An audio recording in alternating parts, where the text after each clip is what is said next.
Welcome back. So, doing some chores today. Got all this split yesterday. Before lunch I was running splitter for a little while. Got that split, I don't know, in a matter of probably 10 minutes or so. Got this guy last fall, I think. So it's been over a year. Year and a couple months on her. This is the Champion 7-ton Logsplitter, 80cc 4-stroke engine, standard, whatever, split, and then it's got the auto return for the reverse. It resets itself to go again. It has done very well. Super cool feature, because it came with this, but I've seen them without it also. I got mine from Menards, but it's got the hitch mount, so you can pick this guy up and stick it right into your receiver, pop your pin and your chains on, and go drive to the wood pile, and it puts it right perfect at bumper level. So you can, split your wood and toss it right into the bed of the truck. Got a nice little handle here, and it's pretty light, easy to move around. I've learned a couple tricks with it since I first bought it. Out of the box, this was actually the display model, so I didn't have to do any assembling. I did go through, make sure everything was tight, because who knows what potato assembled it at the store. So I did have to tighten a few things, but it was together. It was just as it sits. The day I bought it, I grabbed the handle and I rolled it right out of the store, put hydraulic fluid, gas and oil in it, and started splitting wood. I did notice there is, I don't know, well, you can see it just because of the light here, but right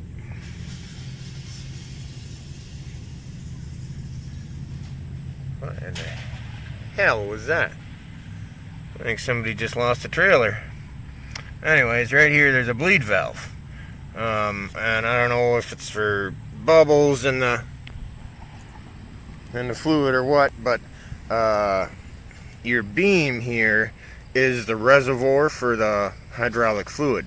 So if you've got this on just normal ground and your front starts to sink in because you're dropping logs on it. Oh, that was weird. Sorry for the interruption. Somebody, I don't know if it fell out of a pickup truck or a trailer, but scattered a whole bunch of pieces of a metal shelf, and it spread all over the road, and everybody going by was running over it. So I went and got it out of the road. Back to the splitter. So yeah,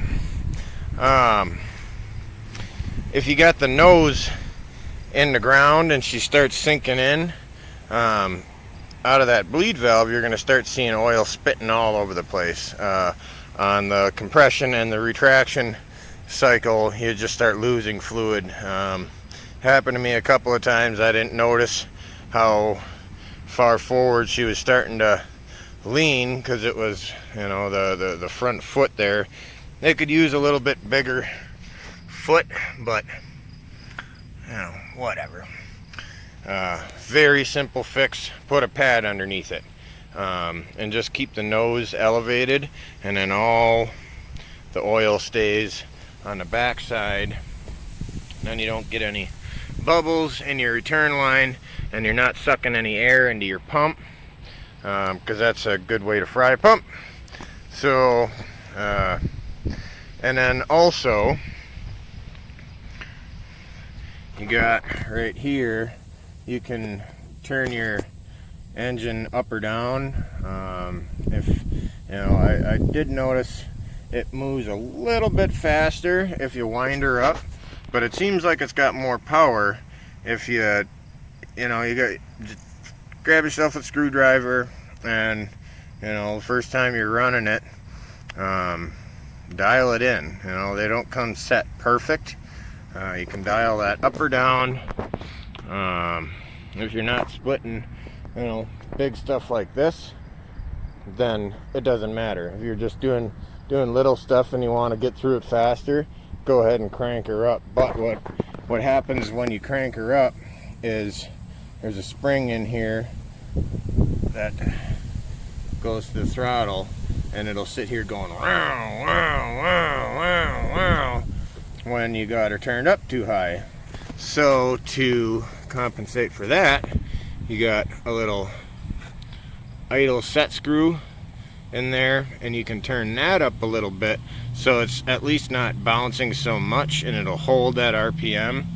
I got her dialed in where it doesn't have to bounce very much. I turned it up a tiny bit and turned the idle screw in a tiny bit, where she holds a pretty steady RPM, because when it's bouncing, it doesn't seem like it's, the ram kind of goes real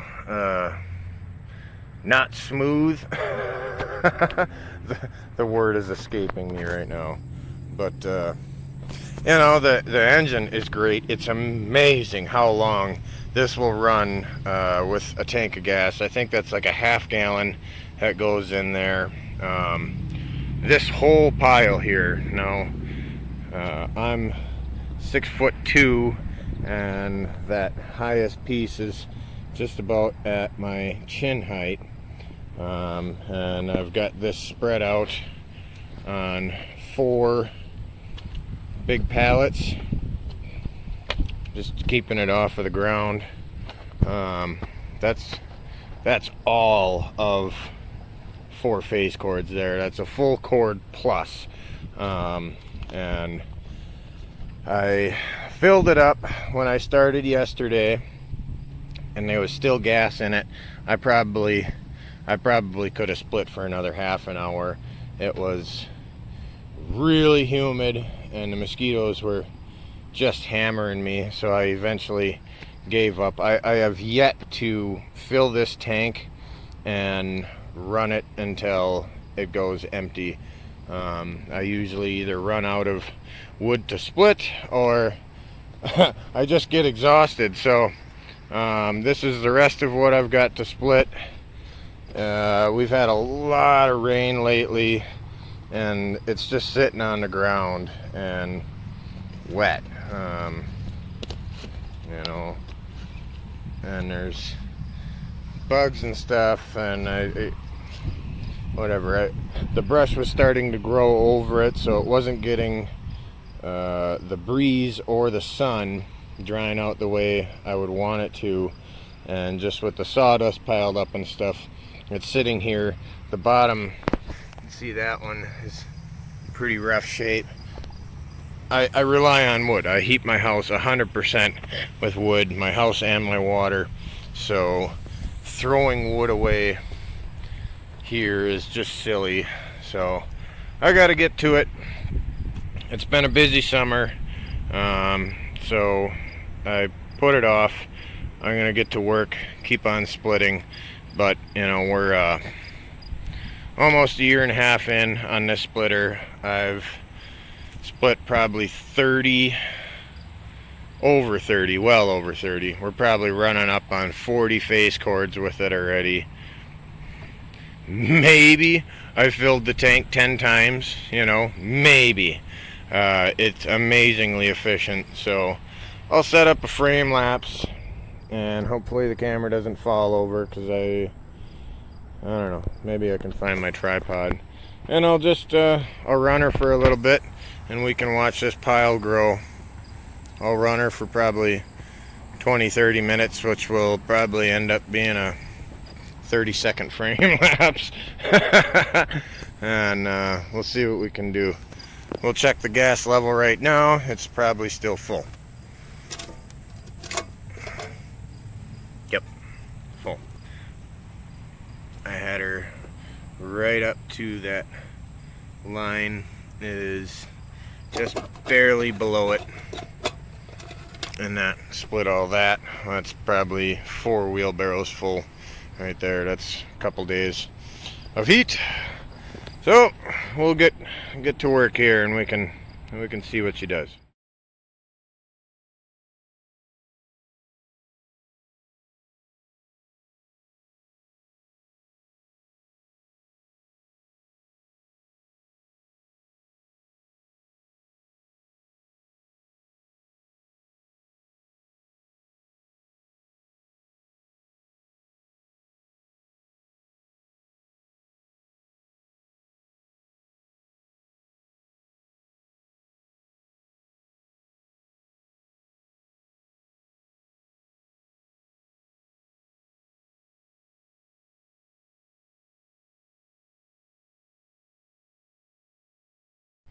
Alright, that's good for me for now.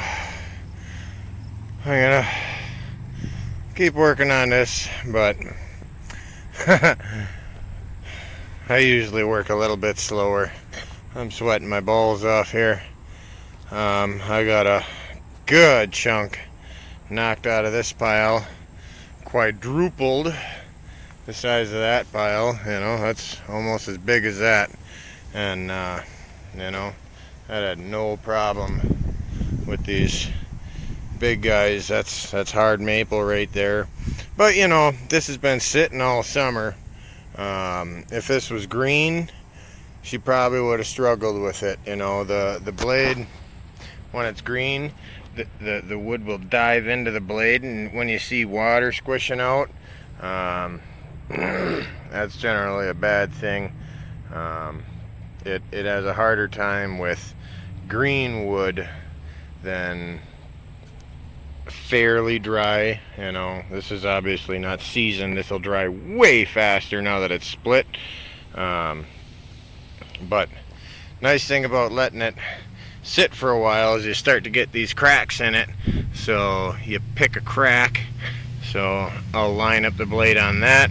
It'll pop her in half, and then once you got half of the surface tension gone, you can whittle your way through it way easier.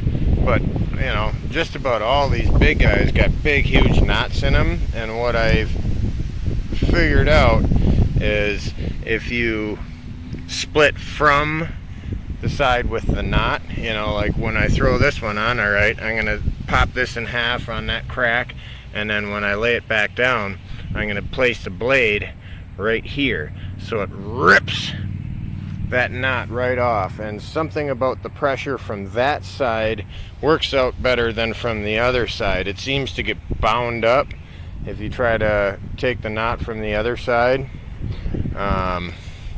Or, you know, I don't know, I'm not finding any good ones here. Yeah, say, you know, got one. Alright, here we go. If you got a big one like that, take the blade right in the crotch of the split of the Y, and it'll rip that right in half, and then you can pop your other guys easy peasy. But if you take that on this side, the way the wood grows together, it puts so much more tension on the blade. You know, I've seen guys weld, you know, quad blades onto this.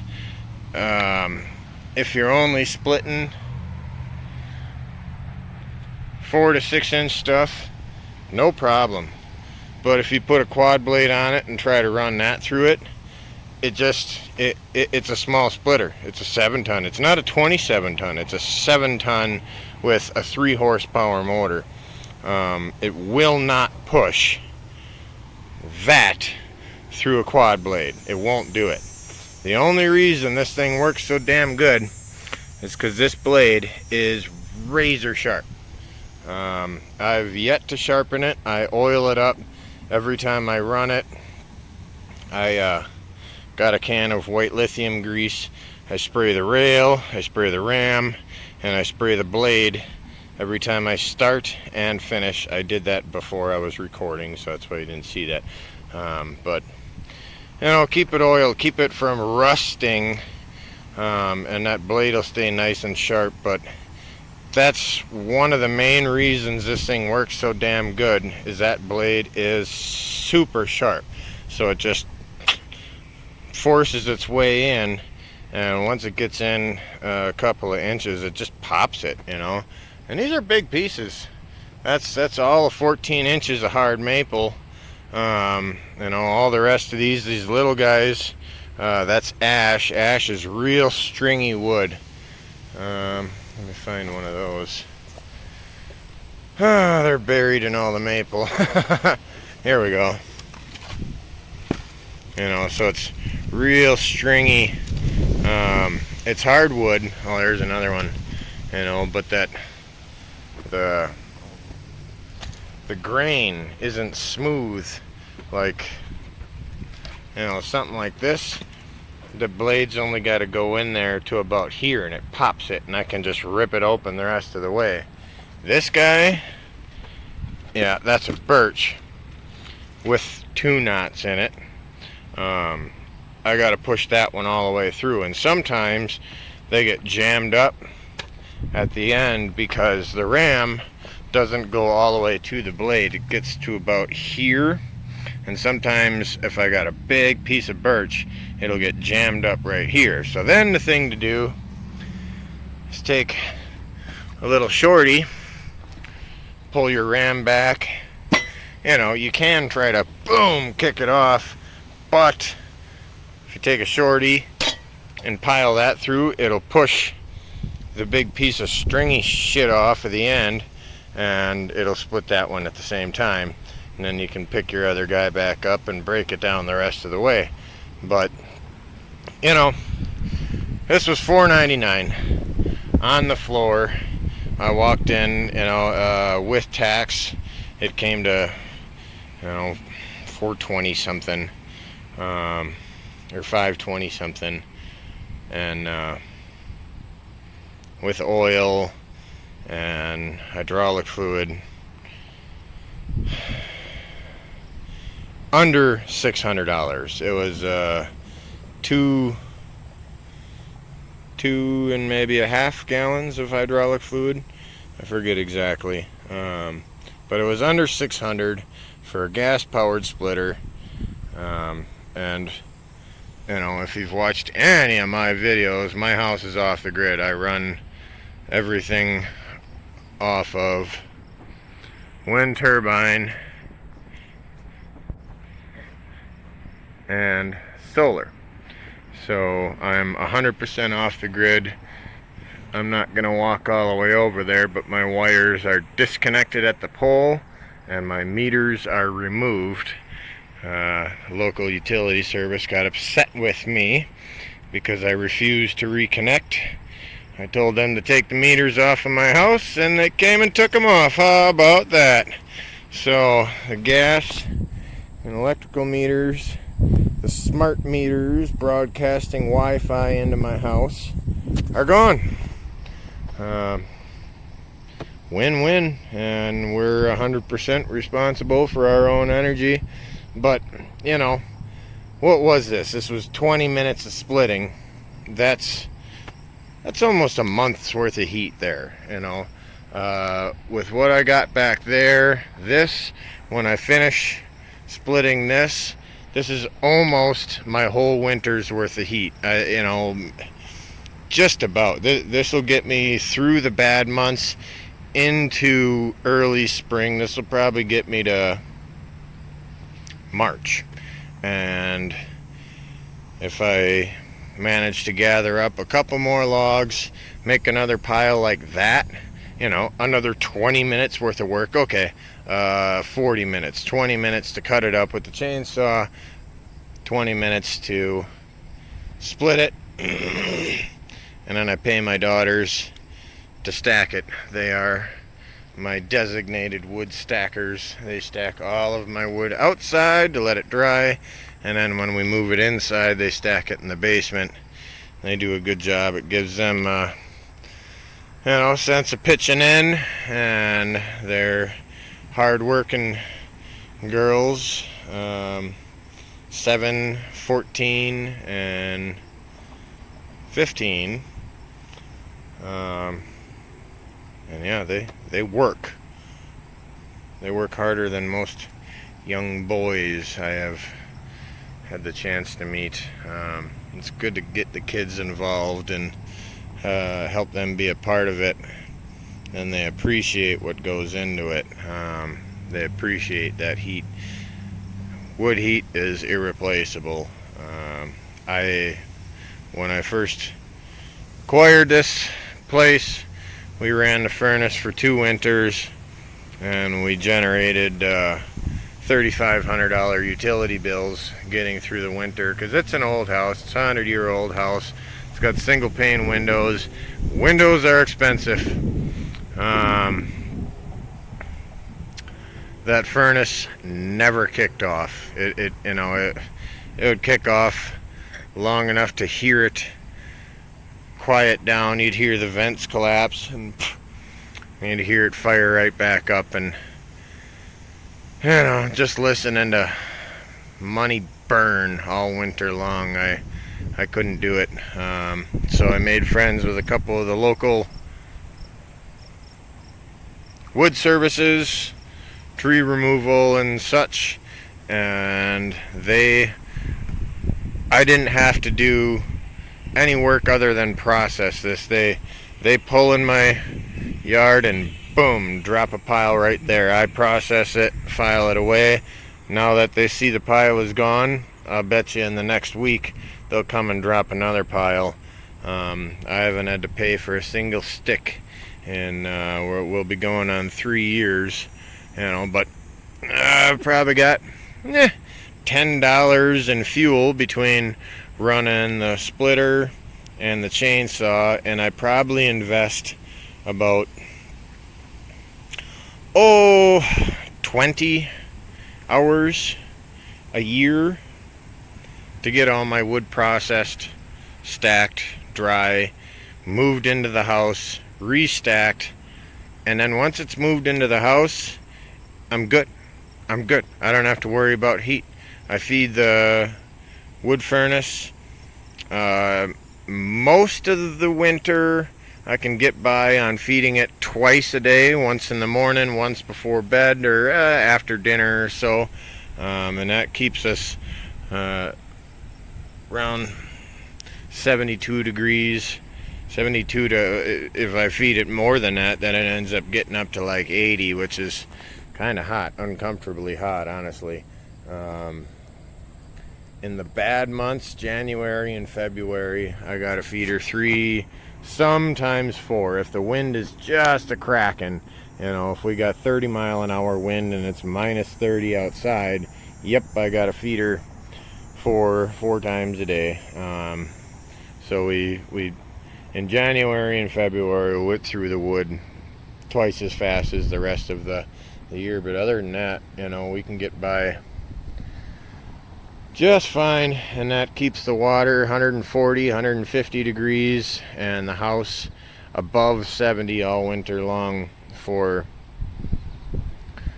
let's liberally say, $10 a year in fuel and 20 hours of my time, and a little bit of sweat. But how many hours a week do you work at your job to pay your heat bill for the winter? I think I'm doing okay here. So anyways, the splitter, 5 stars. It's awesome. For what I paid for it, I got more out of it than I expected. I didn't expect to be able to split anything bigger than that, 8 to 10 inches, and I'm snapping 14 inches. And last year I actually had some really big rounds. I had some big 20-inch rounds that, believe it or not, I popped through. It's just a matter of finding the right spot. I've gotten faster at it because I can find the right spot now. When I first got it, I didn't have it dialed in, and I didn't realize to keep the tongue up. The pump has got a lot more power if you keep the tongue up and there isn't any air going into it. So you do those couple little things, get your idle and stuff dialed in, keep the tongue up, and keep it oiled, and this little thing rocks. You know, less than $600, and there's probably a combined hour and a half in all of this. So that's 2 months of heat right there.